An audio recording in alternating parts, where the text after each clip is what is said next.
木蘭詩，北魏，無名氏。唧唧復唧唧，木蘭當戶織。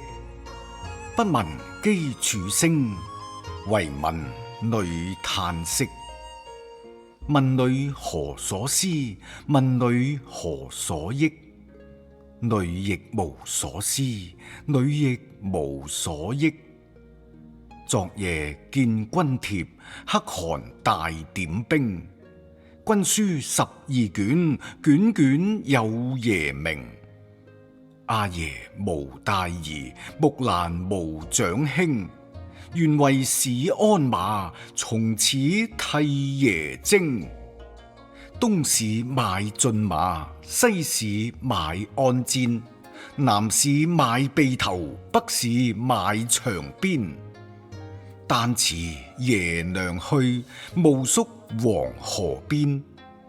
不聞爺娘喚女聲，但聞黃河流水鳴氈氈。旦辭黃河去，暮至黑山頭。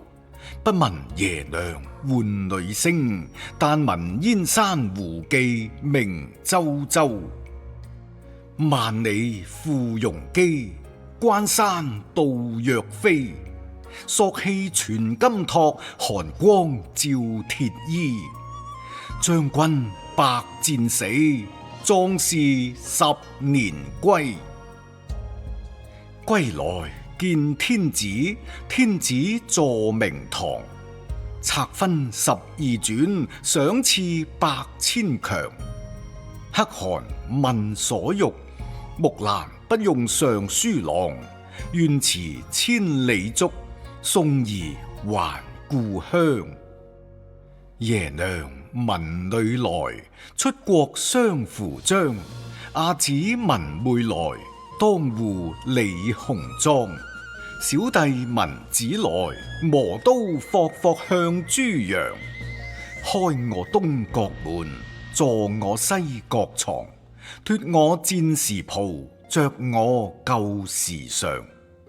當窗理雲鬢，對鏡貼花黃。出門看伙伴，伙伴皆驚忙。同行12年，不知木蘭是女郎。雄兔腳撲朔，雌兔眼迷離。雙兔傍地走，安能辨我是雄雌？